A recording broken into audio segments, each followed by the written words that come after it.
नमस्कार, आप सत श्री अकाल। मैं हूं आपका दोस्त, आपका होस्ट तारक मेहता। एक बार फिर से हम लौट आए हैं आपके पूरे हफ्ते की थकान मिटाने के लिए, आपके लिए खूब सारी हंसी जुटाने के लिए, एक ऐसे शो के साथ जिसको देखकर देश में हर आदमी एक ही बात कहता है, वाह वाह क्या बात है। विज्ञान ने इतनी तरक्की कर ली है कि इंटरनेट पे शादियां होने लगी है, मोबाइल पे ब्रेकअप, और ऐसे ही चलता रहा तो वो दिन दूर नहीं है जब बच्चे फैक्स मशीन के जरिए आया करेंगे। वैसे टेक्नोलॉजी की बात चली तो एक बात बता देता हूं कि मोबाइल और कंप्यूटर बने तो हम सब लोगों का समय बचाने के लिए थे, लेकिन मेरे ख्याल से इन दोनों चीजों से समय की जितनी बर्बादी होती है उतनी कम है। वैसे एक तीसरी चीज भी है, मिलवा देता हूं आपसे, यानी कि मेरी को होस्ट अंजलि मेहता।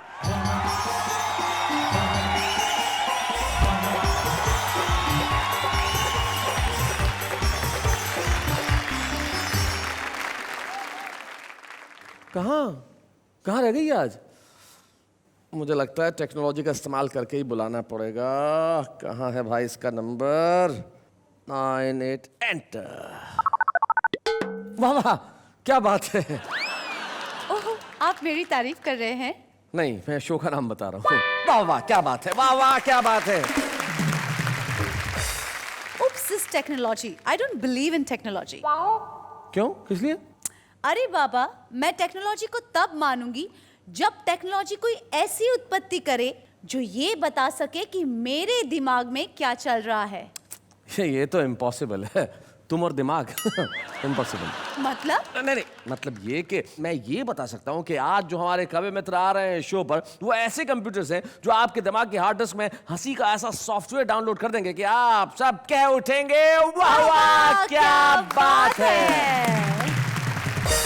मैंने यमदूत से कहा, यमदूत भैया जरा जल्दी चलो, नहीं तो मल्लिका वाला यमदूत काफी दूर निकल जाएगा। सुनकर वह रोने लगा, बोला एक यमदूत वो जो मल्लिका को कांधे पर बिठा कर ले गया होगा, एक मैं जो तुम्हें ढो रहा हूं। ओबामा हिंदुस्तान आए तो वो हिंदुस्तान आए क्यों? वो आए थे उत्तराधिकारी की तलाश में। हाँ। उन्होंने बिल्कुल नहीं की देरी, मुझको रायपुर फोन किया और कहा मिस्टर ब्लैकबेरी अब अमेरिका की जिम्मेदारी तेरी। शुरू में हमारी बीवी थी रंगीन, लेकिन टीवी था ब्लैक एंड व्हाइट। और जब टीवी आ गया रंगीन तो हमारी बीवी होगी black and white. Fast local छोड़ के हम जानबूझकर स्लो लोकल में सटकते हैं। अच्छा, विंडो सीट होते हुए भी दरवाजे पे लटकते हैं। क्या बात है। लेडीज डिब्बे की तरफ नैन हमारे मटकते हैं, सीआरपीएफ की आंखों में हम वो खटकते हैं। मोबाइल के बिना अधूरा इंसान, दिन रात बात कान हुए हैरान। राइट। मोबाइल ने किए हैं बर्बाद हम, सुबह डलवाए पैसे शाम को खत्म।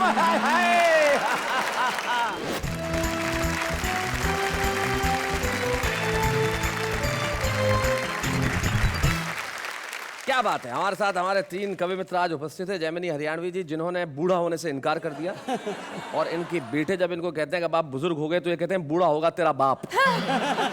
वेद प्रकाश वेद, जो बड़े कमाल के व्यंगकार हैं। और उसके बाद ये जो आइटम यहाँ उपस्थित है, भारत में 1951 के बाद रंगीन फिल्में बनना शुरू हुई। ये उसके पहले का श्वेत श्याम चलचित्र है। लेकिन रंगीन फिल्में जब बनी तो रंगीन फिल्मों ने कलर तो बदल दिया, लेकिन मज़ा देना बंद कर दिया। और ब्लैक एंड व्हाइट में भले रंग नहीं होता था, लेकिन मज़ा बहुत होता था। ऐसे ही डॉक्टर सुरेंद्र दुबे हमारे बीच में, तीनों ही कवि उपस्थित हैं, हम स्वागत करते हैं। आप अगर तीनों को जरा गौर से देखें तो सुरेंद्र दुबे और जैमिनी हरियाणवी क्या कलरफुल कुर्ते पहन के आए हैं। लेकिन हमारा विषय तो तकनीक है, टेक्नोलॉजी है, और टेक्नोलॉजी का आधुनिकता का सही साथ सिर्फ वेद प्रकाश ने निभाया है, क्योंकि वो टाई पहन के आया है। इसलिए इसका हक बनता है कि वो सबसे पहले यहाँ उठ के आए, लोगों को अपना टाई और कोट भी दिखाए, और आके जरा एक जोरदार कविता सुनाए। वेद प्रकाश वेद।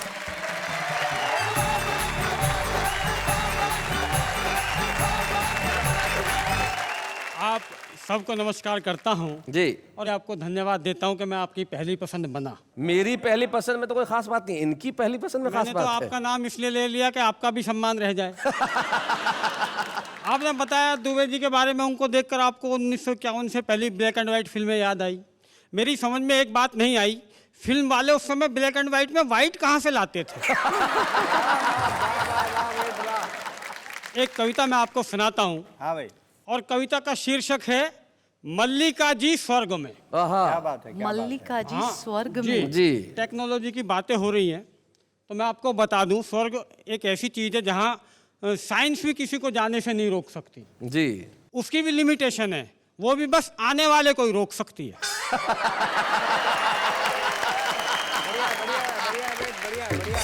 भगवान किसी को ऐसा सपना ना दिखाए जिसमें मल्लिका जी भगवान को प्यारी हो जाए। अच्छा।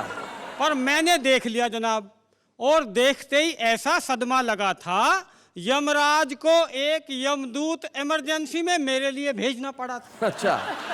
कवियों का हीरोइनों पर मरने का यह पहला प्रयास नहीं था। अच्छा। मैं तो इस मामले में 20वें नंबर पर खड़ा था, पर मरकर एक बात मेरी समझ में आ गई, मधुबाला के मरने के बाद जेमिनी हरियाणवी जी को अटैक क्यों पड़ा था। इन्हें तो डॉक्टरों ने बचा लिया, इसलिए आज तक डॉक्टरों को कोसते हैं। अरे हत्यारों, मधुबाला ऊपर चली गई और तुमने मुझे नीचे ही रोक लिया। एक डॉक्टर बोला, जेमिनी जी अगर ऊपर जाकर भी आपको मधुबाला नहीं मिलती तो आपका दिल नहीं टूटता। जेमिनी जी बोले, घर में जो ललिता पवार बैठी है उससे तो पीछा छूटता।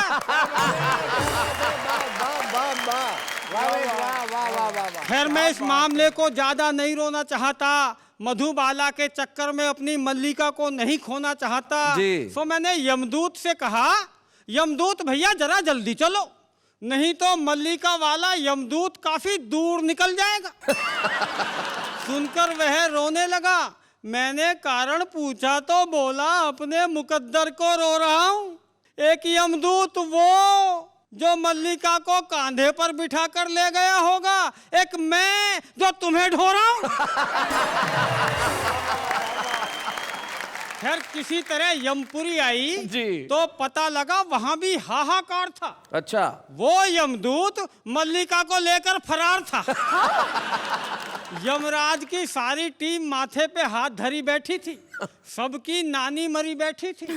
वो तो शुक्र है तभी वो मल्लिका को लेकर वहां आ गया, अगर थोड़ी देर और नहीं आता तो इनका तो मुझे पता नहीं, मैं तो मरा मराया दोबारा मर जाता। बहुत अच्छे। यमराज ने पूछा, अरे मूर्ख इतना समय कहाँ लगाया? यमदूत ने बताया, इनका मन बहला रहा था, इन्हें घुमा फिरा टहला रहा था। यमदूत के मल्लिका को घुमाने पर यमराज अंदर ही अंदर जला। अच्छा। आज उसे पहली बार अपना यमदूत न होकर यमराज होना खला। अच्छा। फिर झेप मिटाते हुए मल्लिका से बोला, फील मत करना मल्लिके। मल्लिके। फील मत करना मल्लिके, सच मानना मैंने तो पार्किंग से भैंसा निकालकर स्टार्ट भी कर लिया था। मैंने तो पार्किंग से भैंसा निकालकर स्टार्ट भी कर लिया था, पर कमबख्त चित्रगुप्त ने टोक दिया, पद की मर्यादा की दुहाई देकर रोक दिया, वरना तुम्हें लेने मैं खुद जाता, और ये तो तुम्हें यहाँ लेकर आ भी गया, मैं कभी नहीं आता। वाह वाह वाह वाह।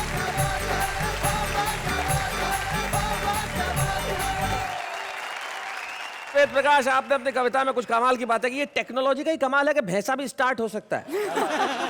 एक बुढ़िया एक बस में चढ़ी, बहुत भीड़ थी, अब कोई सीट नहीं और कोई बिठाने को भी तैयार नहीं। ड्राइवर को दया आ गई तो उसने अल्टीमेटली उसे बोनट पे बिठा लिया, बोले यहाँ जगह है। कुछ देर बाद इनकी तरह कोई खूबसूरत सी जवान सी लड़की चढ़ी, हर आदमी सीट देने को तैयार, यहाँ बैठ जाओ, यहाँ बैठ जाओ, यहाँ बैठ जाओ, और वो बैठने को तैयार नहीं। तो वहां से बुढ़िया ने कहा, बोले बैठ जा वरना कुछ साल बाद बोनट पे ही बैठना पड़ेगा। लेकिन जब हम तकनीक से बहुत ज्यादा व्यस्त होते जा रहे हैं, एक प्रसिद्ध कवि का दोहा याद आता है, वो कहते हैं कि फोन, फैक्स, ईमेल से पहुंचे इंटरनेट, खुद से दूरी बढ़ गई, जग को लिया समेट। हमने जग को समेट लिया है, लेकिन खुद से दूरी बढ़ा ली। लेकिन हमसे हमारी दूरी को मिटाने के लिए हमारे बीच में एक ऐसा कवि है जिसका और हंसी का ऐसा गहरा नाता है जैसा उसका और उसके रंग का। डॉक्टर सुरेंद्र दुबे।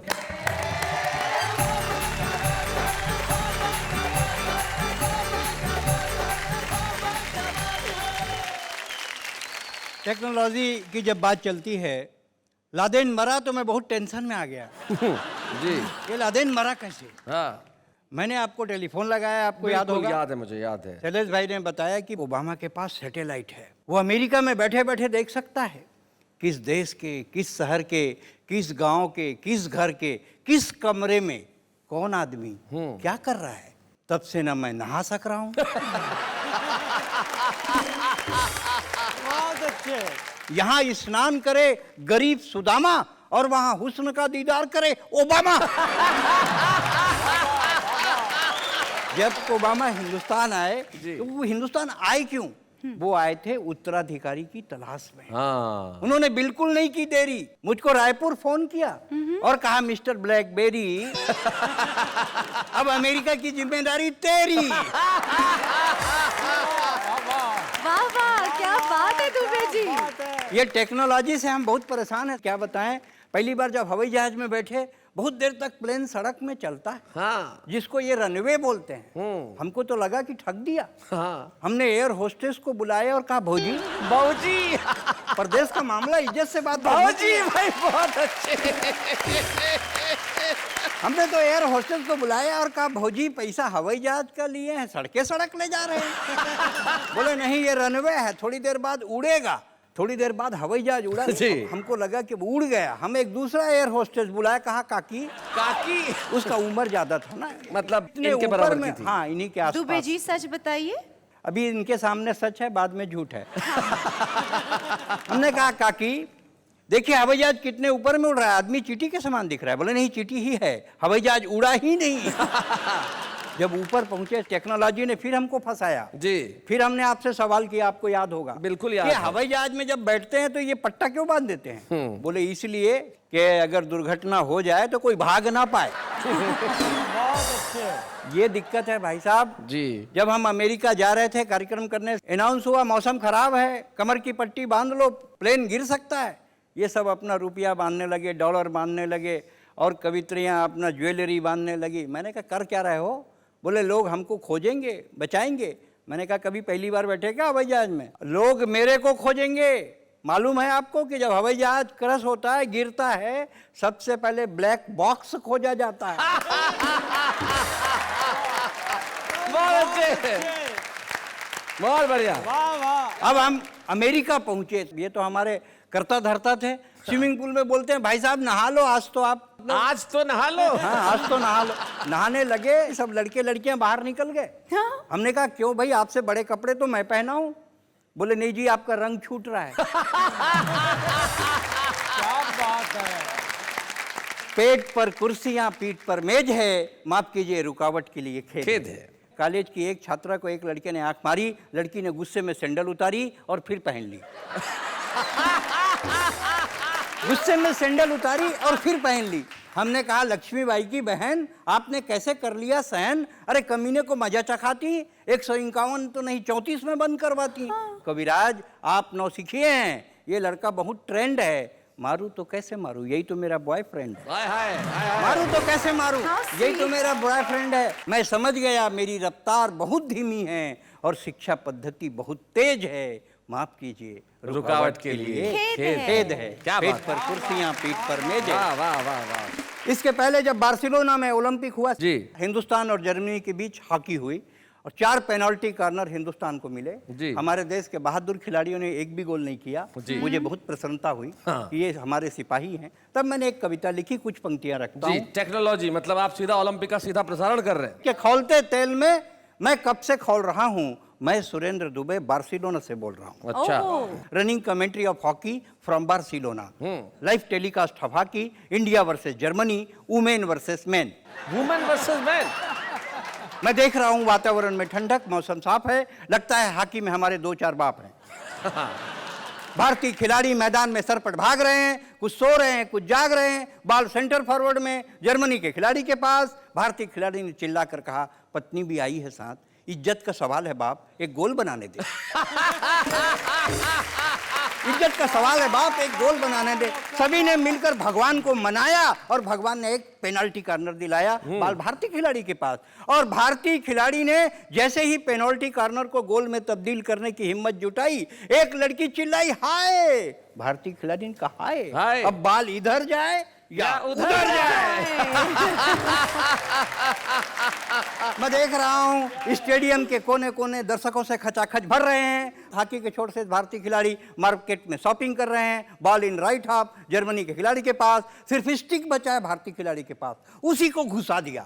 जर्मनी का खिलाड़ी चीखा और एम्पायर को पेनल्टी कॉर्नर दिखा। बॉल भारतीय खिलाड़ी के पास और भारतीय खिलाड़ी ने जैसे ही पेनल्टी कॉर्नर को गोल में तब्दील करने की हिम्मत जुटाई, एक लड़की चिल्लाई, हेलो। भारतीय खिलाड़ी ने कहा, चलो। भारतीय खिलाड़ियों ने अपना तीसरा पेनल्टी कॉर्नर भी आजमाया, पर पदक तालिका में भारत का नाम नहीं आया।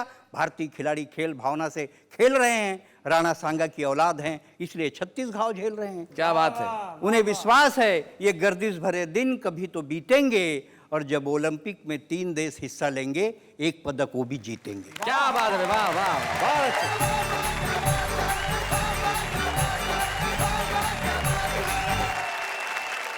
भाई बहुत बढ़िया डॉक्टर सुरेंद्र दुबे, जो आप हमारी हॉकी की स्थितियां बता रहे थे, और सच में हॉकी की स्थिति ऐसी हो ही गई है। शरद जोशी जी मुझे अचानक याद आए, भारतीय खिलाड़ियों के लिए वो कहते थे कि हमारा खिलाड़ी ओलंपिक में जाता है और हार के आता है। क्या बात। और जब हॉकी में गोल करने का जब भी मौका आता है, हमारा खिलाड़ी सामने वाले खिलाड़ी को झुक के नखलवी अंदाज में कहता है, पहले आप। एक बात बताइए जी। कोई ऐसी मशीन बनी है जिसके पास सारे सवालों के जवाब हो? हाँ, अरे ऐसी मशीन तो जब से दुनिया बनी है तब से हाजिर है। क्या बात है? जी, ऐसी मशीन जो हर सवाल का जवाब देना जानती है, उसे पत्नी कहते हैं। That's very funny. It's not funny, it's truth. जिंदगी में कुछ सच ऐसे होते हैं जो कभी बदलते नहीं है। जैसे उम्र, उसका बढ़ना लाजमी है, लेकिन उम्र बढ़े तो ये जरूरी नहीं कि आदमी शिथिल हो जाए। कुछ लोग ऐसे होते हैं कि जैसे जैसे उम्र बढ़ती है वैसे वैसे उनकी मस्ती बढ़ती चली जाती है। एक ऐसे ही कवि हमारे बीच में है, हमारे साथ हैं, हमारे बड़े ही आदरणीय और हम सबके फादरणीय जैमिनी हरियाणवी।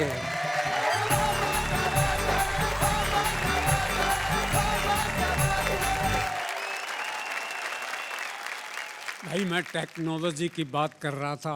हाँ, बीवी और टीवी। बीवी जो है ऊपर वाले की टेक्नोलॉजी और टीवी जो है आजकल के वैज्ञानिकों की। मैंने इन दोनों की तुलना करी है। अच्छा, टीवी और बीवी की क्या बात है? टीवी बनाम बीवी। ईब मैं एकदम साथ साथ कह रहा सुधी कि हमारे घर में से मौजूद एक अदद बीवी और एक अदद टीवी। तुलना देखिए। टीवी लाने में हमें एक तसल्ली रही कि टीवी के निर्माता ने हमें 5 साल का गारंटी कार्ड दिया। मैं तो बीवी के निर्माताओं ते भी यो एक कहूँ कि उन्हें भी कम से कम 5 साल का गारंटी कार्ड तो देना चाहिए कि अगर यो ठीक नहीं चल रहे तो वापिस कर जाइयो। दूसरा पीस ले जाइयो। और तुलना देखिए कि शुरू में हमारी बीवी थी रंगीन, लेकिन टीवी था ब्लैक एंड व्हाइट। और जब टीवी आ गया रंगीन तो हमारी बीवी होगी ब्लैक एंड व्हाइट। शुरू में दोनों ने प्रोग्राम दिए बहुत अच्छे। एक दिन बड़े जोर की आंधी आई और हमारे घर के बराबर वाला पेड़ गिर पड़ा। अच्छा। बीवी का माथा फूट गया, टीवी का एंटीना टूट गया। दोनों की तस्वीर बिगड़ गई। हमें दोनों को ठीक ठाक कराने के लिए अलग अलग डॉक्टर बुलवाने पड़े। और जब देनी पड़ी घनी घनी फीस, तुम्हारे कालजे में लगी टीस। और हम ऊपर हाथ उठा के बोले, जगदीश हमारी सहायता ने आ और इन दोनों के खर्चे ते बचा। क्या बात है, वाह वाह वाह वाह वाह। जैसे मैंने बीवी और टीवी की तुलना करी है, तो नेताजी क्या कह रहे हैं जी बताएं। आप सुनिए। होली के दिन एक नेता ने पी के भंग अच्छा अपनी बीवी की बजाय कुर्सी पे ही डाल दिया रंग। अच्छा, बोले असली तो यो है जो मने संभाल रही से मेरे बालका ने पाल रही से। क्या बात है, वाह वाह वाह। जैमिनी जी, अब आप तो सारी उम्र शिक्षक रहे हैं, तो शिक्षकों की आदतों के बारे में कुछ बताइए। आदत तो तेरी भी है जी। बहू कितना ही बुरा खाना बना दे, यूं कहेगा वाह वाह क्या बात है। तो आदत होती है एक अध्यापक की आदत पर। जी। एक अध्यापक की हुई शादी, तो सुहाग रात ने दुल्हन का घूंघट उठाते ही अपनी आदत के अनुसार प्रश्न की जड़ी लगा दी। तेरा नाम? हाँ। चंपा से है चमेली। हाँ। कौन कौन सी थी तेरी सहेली? हाँ। और ईद तक की देखी हुई फिल्मा के नाम गिना। कौन कौन सी फिल्म किस किस के साथ देखी, जोड़े बना।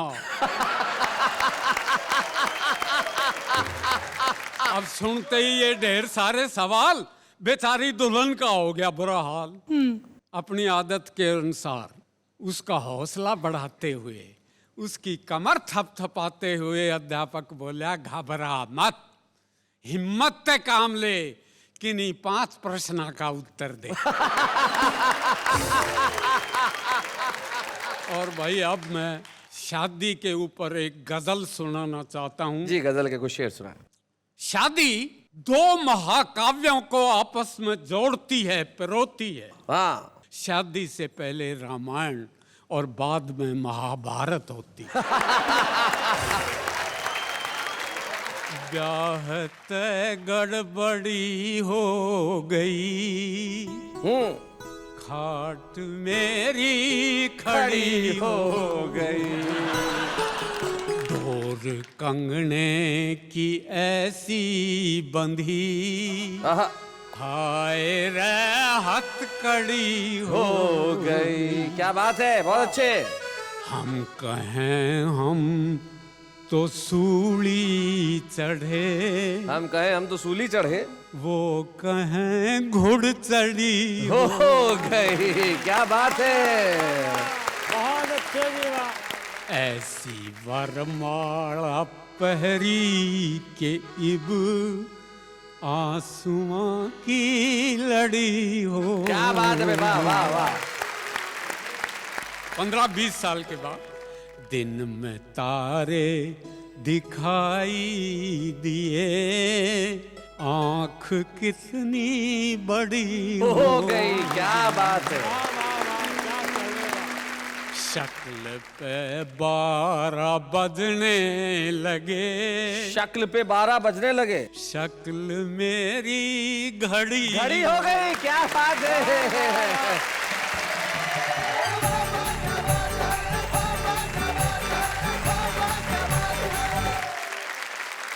भाई जैमिनी जी, कमाल है आपका। 81 साल की उम्र, और इस उम्र के अंदर ये भाव, ये भंगिमा, ये अंदाज आसान नहीं होता। वैसे जैमिनी जी बड़े हाजिर जवाब है। एक बार एक बस में कहीं चढ़ रहे थे, एक 75 साल की बुढ़िया भी चढ़ी, तो उन्होंने इनको कहा कि ताऊ कहाँ जा रहे हो? अब 75 साल की बुढ़िया ने कहा कि ताऊ कहाँ जा रहे हो? ये तो जैमिनी जी बोले, बेटी तेरी खातिर लड़का देखने जाता हूँ। तो ये है जैमिनी हरियाणवी। भाई इनकी मस्ती को, इनकी ऊर्जा को और इनके इस उल्लास को हम मिलकर एक बार प्रणाम करते हैं। भाई क्या बात है। जैमिनी जी, ये तालियां सिर्फ आपकी कविता के प्रति प्रशंसा का भाव ही नहीं है, ये वो श्रद्धा है जो हम सबके भीतर आपके लिए है। आप जीवन के हर दिन को उत्सव मानते हैं, और जब ऐसा व्यक्ति इतने वर्षों से हिंदी कविता और हास्य के लिए इतने सालों से काम कर रहे हो, ऐसे श्री जैमिनी हरियाणवी जी का हम जोरदार करतल ध्वनि के साथ वाह वाह क्या बात है के मंच पे सम्मान करते हैं।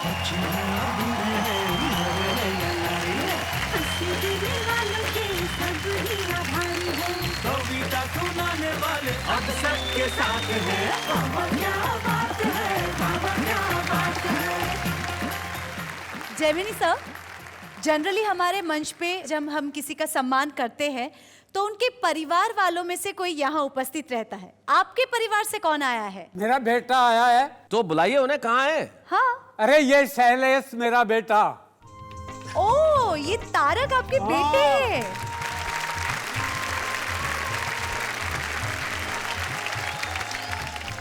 सबसे पहले तो बहुत बहुत धन्यवाद देना चाहूँगा इस बात के लिए कि जयमिनी जी मुझे पुत्र स्वरूप मानते हैं, मुझे पुत्र मानते हैं।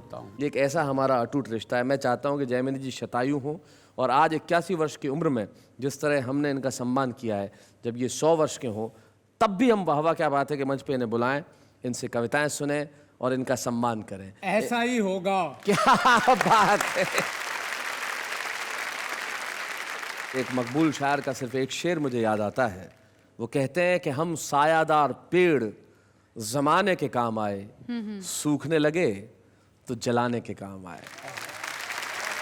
आज इस मंच पे सिर्फ जयमिनी हरियाणवी का ही नहीं, जिस तरह इन्होंने मुझे अपना पुत्र कहा है, मेरा भी हुआ है सम्मान। हम लेते हैं एक अल्प विराम।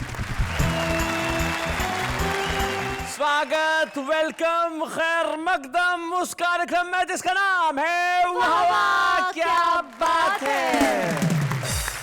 वैसे एक बात कहूँ, मेरे मन में एक सवाल आ रहा है। ओहो, आ गया। हाँ। आज बहुत देर के बाद आया, लगता है ट्रैफिक जाम में फंस गया होगा। चलिए चलिए, जब आ ही गया तो पूछिए पूछिए। मैं ये पूछना चाहती हूँ जी। महोदय और आपसे भी जी, कि ये टेक्नोलॉजी से कभी किसी कवियों का भला चला हुआ है कि नहीं? नहीं नहीं, बहुत भला हुआ है। इस टेक्नोलॉजी से तो इतना भला हुआ है, ये इंटरनेट और मोबाइल से देश में नए किस्म के कवियों की एक फौज तैयार हो गई है। जैसे कि ऐसी ऐसी कविताएं, ऐसी ऐसी शायरी। देखिए, जिंदगी बेहाल है, सुर है ना ताल है, मैसेज बॉक्स भी कंगाल है, क्या आपकी एसएमएस की फैक्ट्री में हड़ताल है? यार कुछ तो भेजो, ये मेरी मोबाइल की जिंदगी का सवाल है। तुम कल आना, पाउडर लगा के आना, पाउडर नहीं मिला तो आटा लगा के आना। जिस तरह आबाद का अपोजिट बर्बादी है, ठीक उसी तरह प्यार का अपोजिट शादी है। डैडी को किया था वादा, बनूंगी मैं टॉपर, पर देखो नाम आ गया मेरा ब्लैकलिस्ट में सबसे ऊपर। रोओगे तो हंसाएंगे, रूठोगे तो मनाएंगे। हम 3 इडियट्स के रांचो हैं, गजनी के संजय नहीं, जो 15 मिनट में भूल जाएंगे।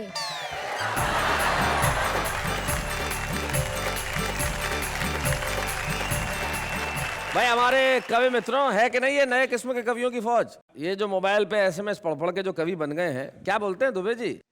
2-2 लाइन की कहीं से भी उठाए और कहीं भी घुसाए। समा परवाने से कहती है, हाय हाय, दूर हट परवाने तेरी नाक बहती है। सर एक मिनट, सर मैं भी कुछ सुनाना चाहता हूँ। सुनाइए। नहीं वहाँ के, मैं भी कुछ लिखता हूँ। क्या नाम है आपका? सर जयंत। जयंत, क्या बोलते हैं? बिल्कुल सुनानी चाहिए। क्या दिक्कत है? बिल्कुल आना चाहिए। तो जरा तालियां बजाइए भाई। आइए आप भी सुनाइए, क्या सुनाना चाहते हैं, आइए।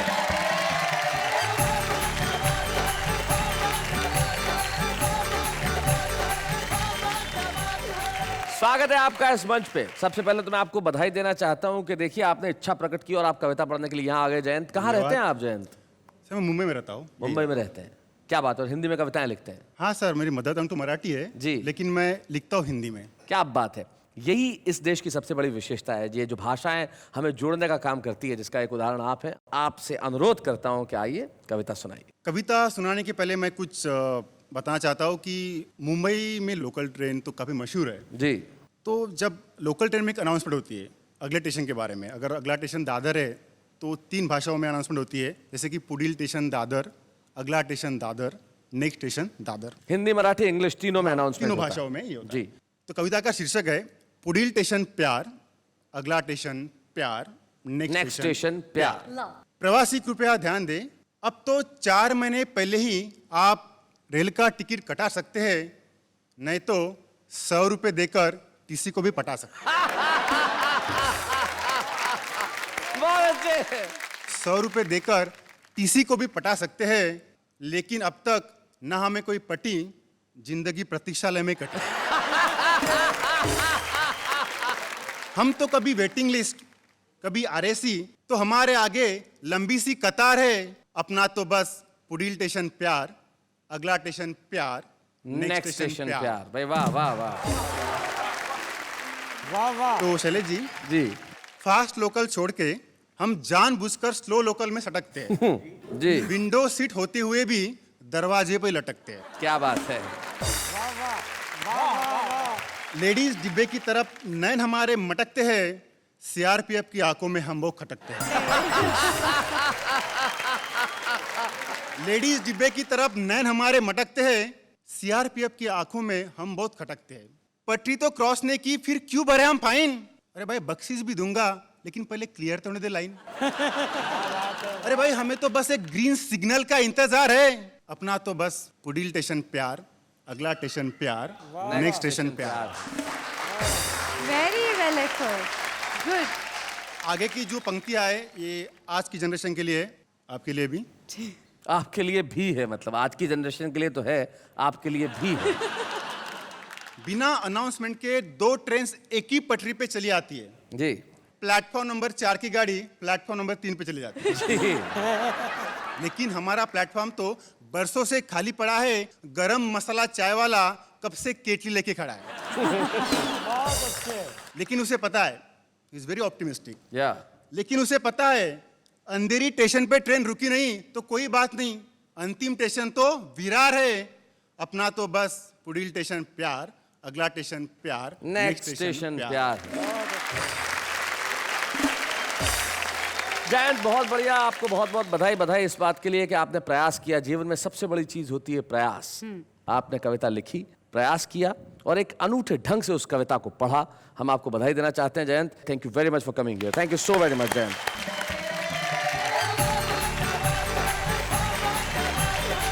भाई जयंत ने तो ये कहा कि उसका अगला स्टेशन प्यार है, नेक्स्ट स्टेशन प्यार है, लेकिन हमारा अगला स्टेशन क्या है? हमारा अगला स्टेशन है हमारा छुपा रुस्तम। लेकिन क्या है उसका नाम? बताऊंगा मैं उसका नाम, लेकिन अभी एक अल्प विराम। तो हाजिर है हम आपको गुदगुदाने के लिए, हंसाने के लिए और ये कहने के लिए कि वाह वाह क्या बात है।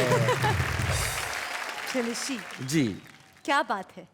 यही तो बात है कि क्या बात है। देश का हर आदमी एक दूसरे से पूछ रहा है कि क्या बात है। और जब एक आदमी पूछता है इन दिनों कि क्या बात है, तो वो कहता है वाह वाह वाह क्या बात है। हाँ तो बताइए कहाँ है हमारे छुपे रुस्तम साहब? हमारे जो छुपे रुस्तम हैं वो बड़े रस भरे हैं, क्योंकि ये भगवान भी है, मकरंद भी है, इनके पास कविता भी है और छंद भी है। तो लेके आते हैं हम हमारे छुपे रुस्तम भगवान मकरंद को।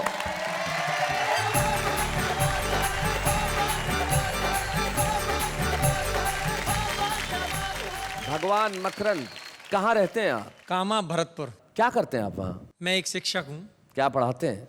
हिंदी। हिंदी पढ़ाते हैं भाई, वाह। और हिंदी में कविताएं करते हैं। तो आपका स्वागत है हमारे इस छुपे रुस्तम में। सुना है मैं अभी साहब इस कार्यक्रम में अपनी कविता पढ़ने के लिए आ रहा था जी। गांव का रहने वाला हूँ, तो मेरी पत्नी जिद पड़ गई कि नहीं जी मैं भी आपके साथ चलूंगी। अरे मैंने कि तू क्या करेगी? शैलेश जी ने मुझे बुलाया है। बोला नहीं जी मैं भी चलूंगी। नहीं मानी, जिद पड़ गई, आ गई मुंबई।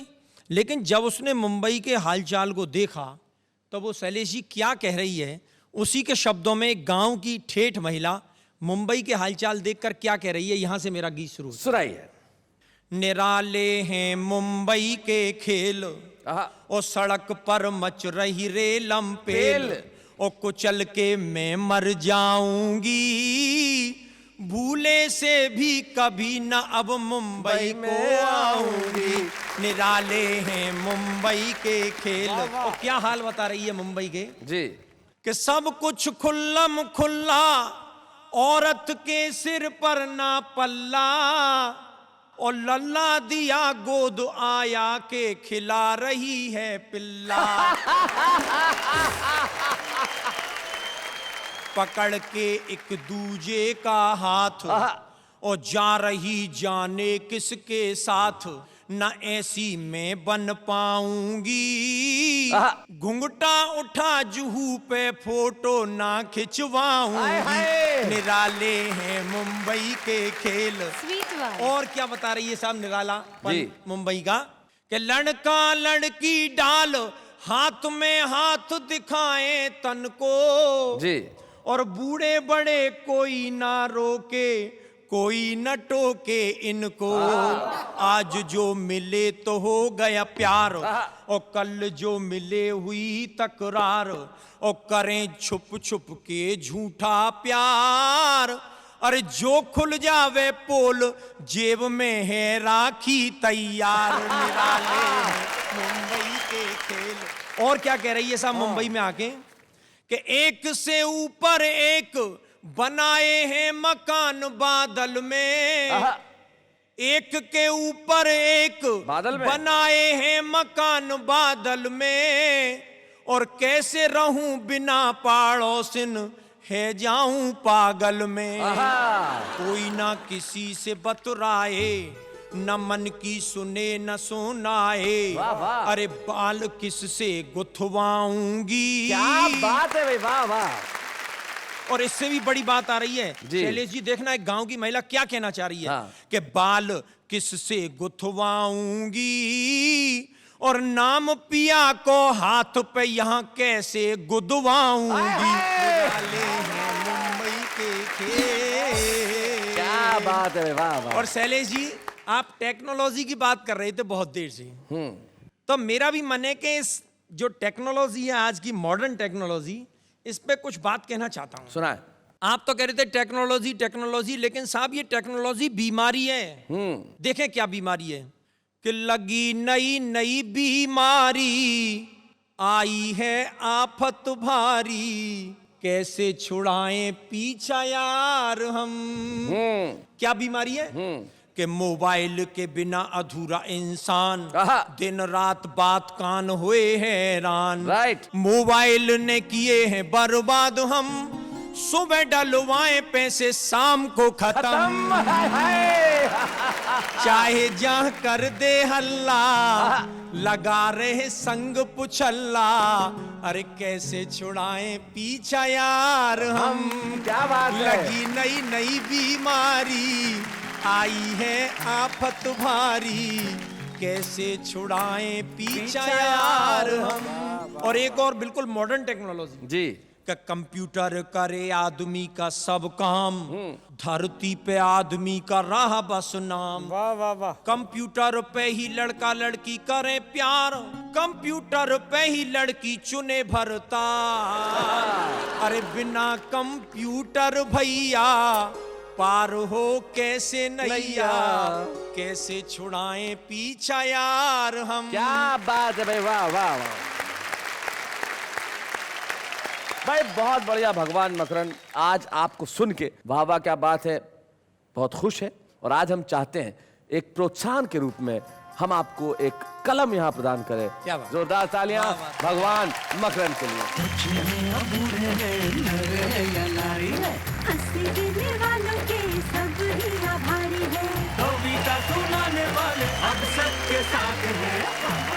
तो भाई हमने आज यहाँ पे एक प्रोत्साहन चिन्ह दिया भगवान मकरंद को कि ये छुपा रुस्तम छुपा नहीं रहे, सारे देश में इसकी विजय पताका फहरे। किसी एक शायर के दो बड़े अच्छे शेर मुझे याद आते हैं। वो कहते हैं कि वक्त जब अच्छा नहीं होता है कोई भी अपना नहीं होता। वक्त जब अच्छा नहीं होता कोई भी अपना नहीं होता। और साथ है जिसके तसव्वुर तेरा वो कभी तन्हा नहीं होता। तो इनके साथ तो हमेशा तसव्वुर बना रहेगा कविताओं का और उस कार्यक्रम का जिसका नाम है वाह वाह क्या बात है।